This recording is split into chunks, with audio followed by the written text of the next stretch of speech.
제가 복음안의 새교회에 다니게 된 지 얼마 안 돼서 처음으로 맡게 된 사역이 있어요. 그거 바로 사회자였는데요. 사실 이전 교회는 사회자를 단 한 번도 해보지 않았거든요. 그래서 되게 긴장한 상태로 사회자 자리에 올랐습니다. 근데 긴장을 너무 많이 했는지 실수가 남발하기 시작했어요. 처음으로 기도를 할 때는 예수님의 이름으로 기도를 하지 않아가지고 목사님께 기도하는 방법을 배우기도 했습니다. 근데 이렇게 된 이유가 있어요. 저는 사실 그때는 기도를 프리스타일로 했습니다. 준비도 하지 않고 이 자리에 올라서 그냥 생각나는 대로, 그냥 떠오르는 대로 기도를 했던 것이 그때 저의 시절 기도였어요. 사실 그래서 그때는 제가 실수를 했던 것들, 그런 것들이 별거 아니겠지, 뭐 그냥 해프닝 이 정도로 넘어갔습니다. 근데 시간이 지나면서 조금씩 생각이 변하게 됐어요. 이게 기도가 단순히 하나님께 말을 건네고 그냥 얘기를 하는 것이 아니라 우리의 믿음을 고백하고 우리의 신앙을 하나님께 나아가는, 신앙을 올려드리는 것이라는 생각이 들게 되니까 제 행동이 변하게 되더라고요. 그래서 이런 좀 깨달음이 있고 나서는 좀 기도를 준비하고 하나님 앞에 미리 준비하는 습관을 가지게 됐습니다. 그래서 지금은 미리미리 기도문을 작성하고 어떤 주제로 어떻게 하나님께 나아가야 할지 좀 준비하는 삶을 살고 있습니다. 오늘 본문 말씀은 이런 기도를 다루고 있어요. 성전 봉헌식의 자리에서 솔로몬이 이스라엘을 대표해서 하나님께 기도하는 것이 오늘 본문 말씀의 내용입니다. 오늘 우리가 이 솔로몬의 기도를 통해서 우리가 어떻게 기도해야 할지, 그리고 기도를 통해 무엇을 배울 수 있을지 함께 살펴보면 좋을 것 같습니다. 우리가 솔로몬의 기도를 보면서 배울 수 있는 것 첫 번째는 바로 이것인데요. 다 같이 읽어보면 좋을 것 같습니다. 읽겠습니다. 시작. 하나님의 올바름을 구하라. 네, 감사합니다. 하나님의 올바름을 구하기 위해서 오늘 성경 말씀 31절과 32절을 같이 읽도록 하겠습니다. 좀 짧으니까 같이 읽을게요. 읽겠습니다. 시작. 만일 어떤 사람이 그 이웃에게 범죄함으로 맹세시킴을 받고 와서 이 성전에 있는 주의 제단 앞에 맹세하거든 주는 하늘에서 들으시고 행하시되 주의 종들을 심판하사 악한 자의 죄를 정하여 그의 행위대로 그의 머리에 돌리시고 의로운 자를 의롭다 하사 그의 의로운 바대로. 아멘. 네, 오늘 본문을 읽으면 여러분 한 번에 이해가 되시나요? 이게 무슨 말이야 하면서 좀 물음표를 짓게 되지 않습니까? 그래서 이거를 이해하기 쉽게 설명을 들어보도록 하겠습니다. 우리가 예전에 목사님의 설교를 통해서 솔로몬의 재판을 보지 않았습니까? 그 재판이 아이의 부모, 아이의 친모가 누구인지 밝혀내는 사건이었습니다. 그때 당시 이 사건은 증인도 없고 증거도 없었어요. 무엇이 진실인지 가르기 어려운 사건이었습니다. 그래서 오직 당사자의 말만 듣고 이 사건의 진실을 밝혀내야 했던 사건이에요. 그 재판 자리에서 한 여인은 거짓 증언을 하면서 자신이 아이의 어머니라고 주장했습니다. 오늘 31절은 바로 이와 같은 상황을 말하고 있어요. 거짓 맹세를 하여 무엇이 진실인지 드러내기 어려운 상황, 사람으로서는 판결하기 어려운 상황을 31절은 말하고 있는 겁니다. 그래서 32절에서 솔로몬은 하나님에게 이렇게 구하고 있죠. 그 행위대로 의로운 자는 의롭다 하시고 악한 자는 그에게 죄로 심판해 달라고 바라고 있습니다. 이 32절을 조금 더 자세히 보기 위해서 세번역 성경으로 읽으면 좋을 것 같은데 이 32절도 같이 읽어보도록 하겠습니다. 읽겠습니다. 시작. 주님께서는 하늘에서 들으시고 주의 종들을 심판하시되 악행을 저지른 사람은 죄가 있다고 판결하여서 벌을 주시고 옳은 일을 할 사람은 죄가 없다고 판결하셔서 옳음을 밝혀주십시오. 아멘. 네, 오늘 솔로몬은 그래서 결론적으로 사람의 지혜만으로 재판하기 어려운 사건들을 하나님에게 맡기며 하나님께서 옳고 그름을 밝혀달라고 고백하고 있어요. 오늘 우리가 주목해야 될 것은 바로 이거예요. 하나님의 옳음을 구하는 솔로몬의 기도, 올바름을 밝혀달라는 솔로몬의 기도가 우리가 오늘 주목해서 바라봐야 할 것입니다. 솔로몬은 여러분 어떤 사람이에요? 그는 하나님께 지혜를 받은 총명한 사람입니다. 온 열방이 그의 지혜를 듣기 위해서 사방에서 찾아온 사람이에요. 근데 그런 사람이 지금 자신의 판단과 지혜가 아니라 하나님의 올바름을 구하고 있습니다. 왜 그렇게 구하고 있을까요? 그거는 이 세상이 하나님의 올바름대로 움직이지 않기 때문입니다. 우리의 삶을 한번 돌아봅시다. 우리의 삶에서 악한 사람이 벌받고 의롭고 착한 사람이 잘 되는 그런 일이 요즘 많이 일어납니까? 아니죠. 오히려 그 반대죠. 악한 사람이 더 잘 되고 의로운 사람이나 착한 사람은 오히려 손해만 보고 살아가는 것이 오늘의 삶입니다. 근데 이건 오늘만의 얘기가 아니란 거예요. 이때 솔로몬이 통치하던 당시에도 마찬가지였습니다. 그래서 솔로몬은 하나님의 올바름이 이 땅 가운데 드러나기를 기도했습니다. 이거 좀 더 생각해 보면 설령 솔로몬 본인이 만약에 악을 저질렀더라도 그 악한 행위대로 징계받고 반대로 의를 저질렀다면 의로운 행위대로 하나님께 칭찬받는 것이 솔로몬이 구하는 기도입니다. 그래서 오늘 솔로몬의 기도는 그 무엇도 아닌 하나님의 올바름을 제대로 세워달라고 요청하는 것이 오늘 솔로몬이 기도하고 있는 거예요. 여러분, 악인이 벌받고 의인이 칭찬받는 세상, 이것이 바로 우리가 꿈꾸고 소망하는 하나님 나라의 질서이지 않습니까? 성경도 그렇게 얘기하고 있습니다. 악인의 길은 망하지만 의인의 길은 하나님께서 인정하신다고 시편에서 얘기하고 있어요. 여러분, 이것은 악인은 심판으로 의로움이 상으로 드러나는 나라, 그것이 바로 우리가 꿈꾸는 하나님의 나라의 질서예요. 그래서 솔로몬이 기도하는 것은 단순히 공정한 심판을 넘어서 하나님 나라의 질서가 세워지고 하나님의 오르심이 이 현실 속에 드러나게 해달라는 기도가 오늘 본문이 말하고 있는 의미입니다. 여러분, 그래서 오늘 우리도 이렇게 하나님의 올바름을 구해야 합니다. 그렇다면 우리의 삶을 한번 되돌아봅시다. 우리는 어떻습니까?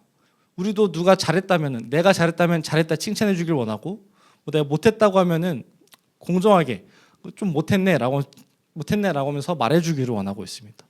그리고 이 마음은 우리 그리스도인들만의 마음이 아니에요. 이 사회를 보면은 똑같은 마음을 품고 있습니다.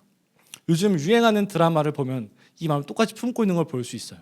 모범택시를 봐도 그렇고 판사 이한영 같은 작품이 인기를 많이 끄는 이유는 오늘날 사회가 부당하고 올바름이 왜곡됐기 때문에 사람들이 이러한 작품을 더 찾고 있는 것입니다. 그렇다면 이제 우리 자신을 한번 돌아봅시다. 우리는 어떤가요? 우리가 선한 일을 하면 칭찬받는 것이 당연하다 생각하고 다른 사람이 악을 저지르면 악한 행위대로 벌받아야 돼, 저 사람은 지옥 가야 돼라고 말한 것이 우리들의 삶입니다. 그런데 문제는 이 말을 우리들에게는 적용시키지 않는다는 거예요. 내가 악한 짓을 저질렀을 때는 쉽게 그 말에 동의하지 않는다는 것이 문제입니다. 다른 사람의 죄는 쉽게 정죄하고 그들의 죄를 보며 분노하면서 정작 내가 악을 행해서 하나님께 징계받을 때 우리는 뭐라고 합니까? 하나님 어떻게 저한테 이러실 수가 있어요? 제가 어떻게 했는데 하나님이 이러시면 안 되죠 라고 하면서 오히려 하나님께 따지고 듭니다. 이것이 오늘 우리들의 모습이라는 거예요. 우리가 그렇게 소망하고 바라는 하나님의 질서가 세워져 달라고 기도를 하지만 정작 그 질서가 세워졌을 때 하나님을 탓하며 나는 그렇지 않다라고 하는 모습, 흔히 말하는 내로남불의 모습이 오늘 우리들의 모습입니다. 성경이 말하는 올바름은 이런 것이 아니에요. 예수님의 모습을 한번 생각해 봅시다. 예수님은 자신의 뜻이 아니라 하나님의 뜻을 구했던 사람입니다. 십자가를 앞에 놓고 겟세마네 동산에서 예수님이 이렇게 기도하셨잖아요. 이 잔을 내게서 옮겨 주시옵소서. 그러나 나의 원대로 마옵시고 하나님의 원대로 하옵소서라고 기도하셨습니다. 오늘 우리가 닮아야 할 고백은 이러한 예수님의 고백입니다. 나의 뜻을 내려놓고 하나님의 올바름을 구하는 것, 나의 올바름보다 하나님의 올바름을 구하는 것이 우리가 닮아야 할 고백이란 말이죠. 그런데 우리의 현실은 하나님의 올바름보다 지금 당장 눈앞에 있는 부당함을 더 선택하죠. 왜 그렇습니까? 우리가 왜 그렇게 올바름보다 부당함을 선택하고 있을까요? 그것은 하나님의 올바름을 구해도 그 오르심을 선택해도 지금 당장 하나님의 올바름이 실현되지 않는 것 같이 느껴지기 때문인 것 같아요.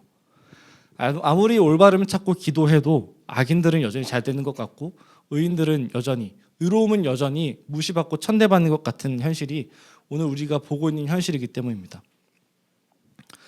그러나 성경은 그럼에도 불구하고 말하고 있어요. 하나님의 올바름을 간구해라. 하나님의 올바름을 구해라. 왜냐하면 하나님께서 결국 마침내 그 올바름을 이루실 것을 믿기 때문입니다.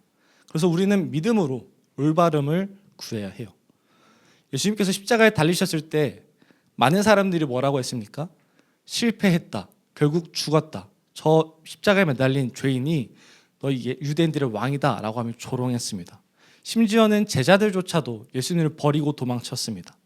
그러나 예수님은 그 십자가 위에서 다 이루셨다라고 하시면서 사명을 완수시키면서 사명을 다 감당해 내셨습니다. 그 모든 사람들이 몰랐지만 예수님께서는 아셨던 거예요. 부당함의 자리, 그 누구도 아니라고 하는 그 십자가의 자리가 하나님께서 말씀하신 올바름의 자리였다는 것을 알았기 때문에 예수님께서는 그 사명을 감당하신 것입니다. 여러분, 이처럼 하나님의 올바름은 우리의 생각과 다를 수 있어요.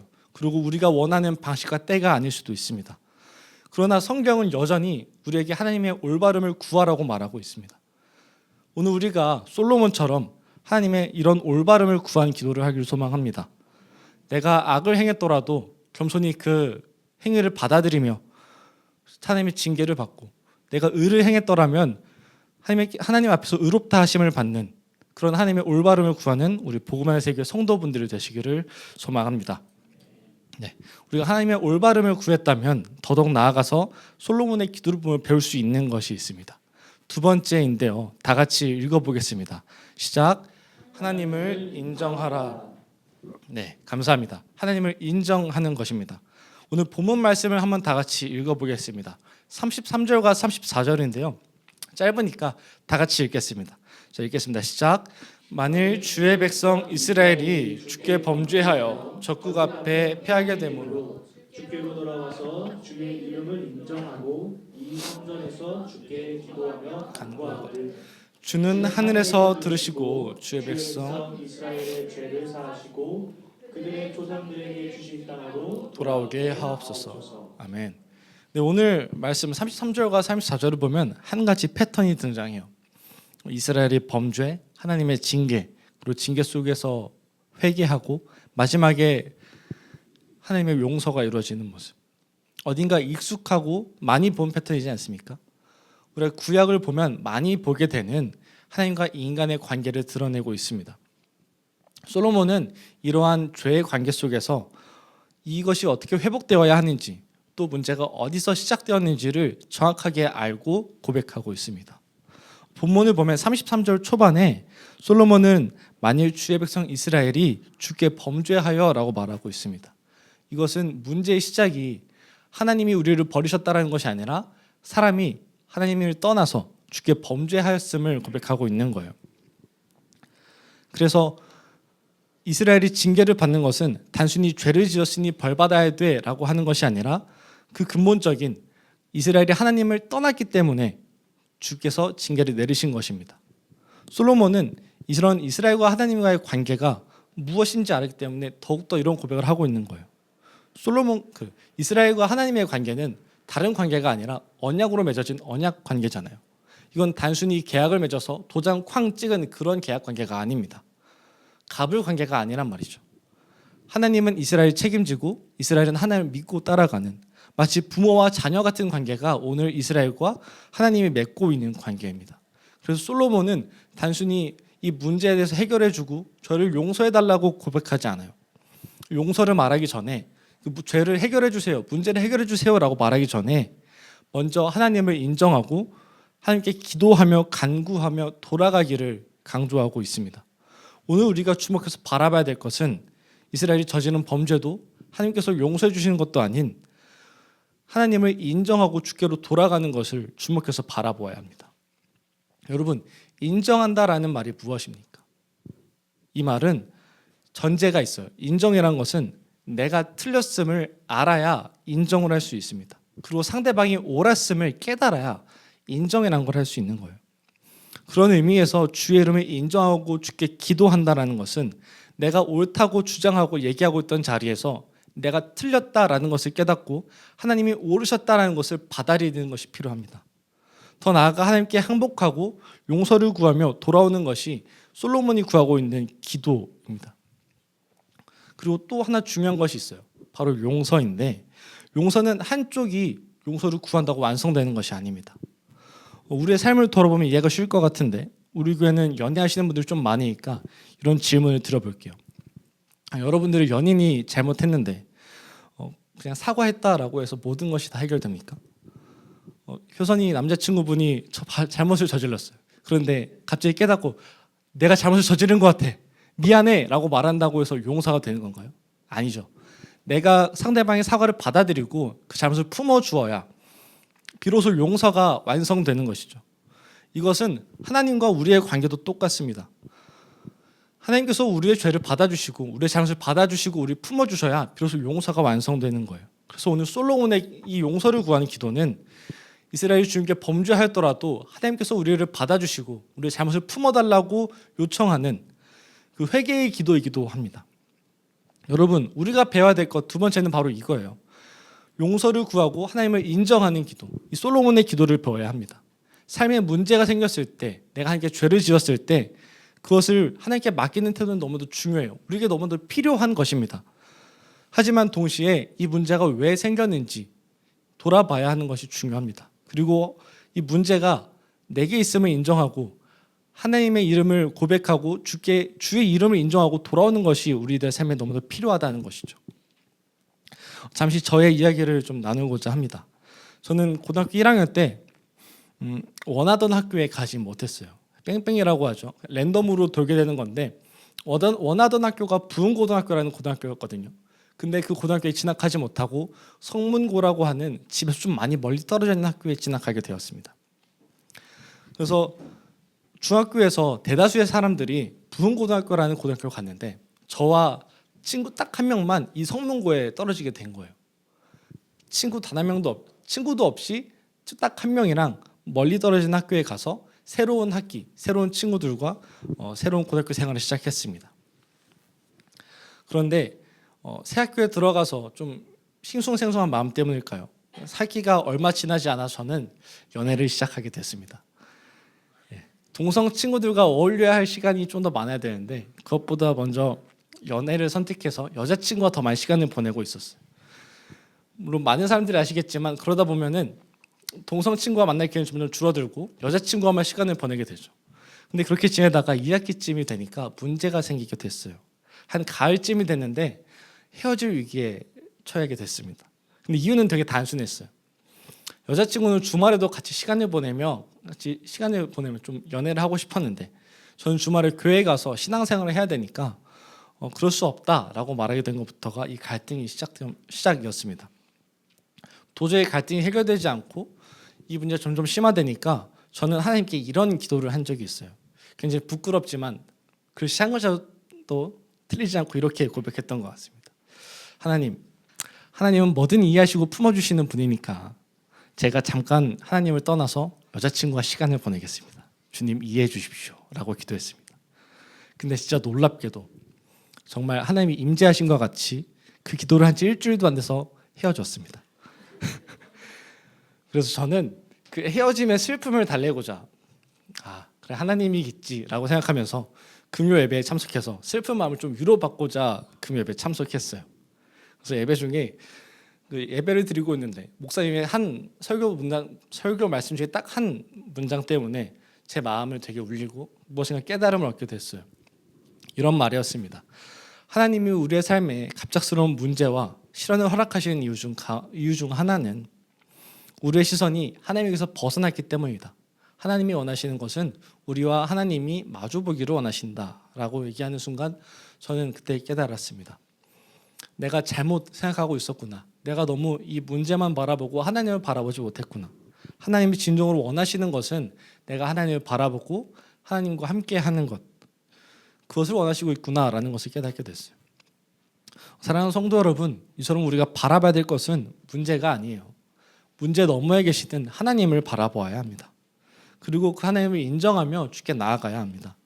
그리고 그때 하나님은 우리의 회개와 우리의 기도를 받아주시고 용서해 주실 것입니다. 오늘 여러분들이 이 사실을 믿으시길 소망해요. 그리고 하나님을 인정하기를 소망합니다.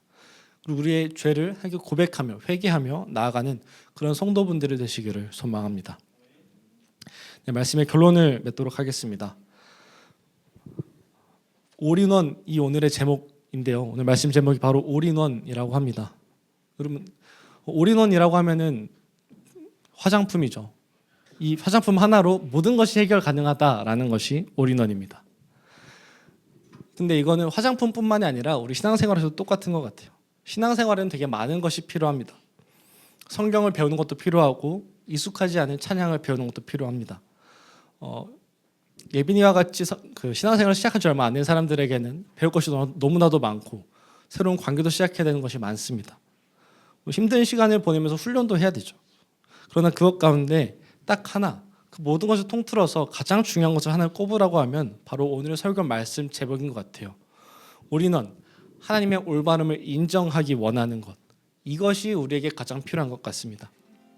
오늘의 설교 제목처럼 우리가 하나님의 올바름을 인정하기 원합니다. 만약 우리가 이것을 인정하지 않는다면, 하나님의 올바름을 인정하지 않는다면 아무리 성경을 읽어도 그 말씀을 믿을 수 없습니다. 하나님의 올바름을 인정하지 않고 찬양만 하고 있다면 그것은 그저 소음이 될 뿐입니다. 하나님의 올바름을 인정하지 않는 신앙은 금세 무너져서 모래성과 같은 신앙에 불과합니다.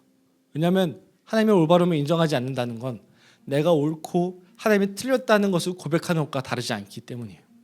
그렇기에 오늘 우리가 삶에서 하나님의 올바름을 인정하며 기도하기를 소망합니다. 물론 그건 쉽지 않죠. 하나님의 올바름을 인정한다는 건 오늘 설교에서 말했던 것 같이 내가 틀렸음을 인정하는 것이기도 해요. 그리고 내가 실패했다는 것을 받아들여야 됩니다. 하지만 하나님의 올바름을 배우는 광야 같은 시간을 지내고 내가 진정으로 하나님의 올바르심을 깨달았을 때, 그 사실을 인정했을 때 우리는 하나님과 동행하는 또 새로운 삶을 살게 될 것이라고 믿습니다.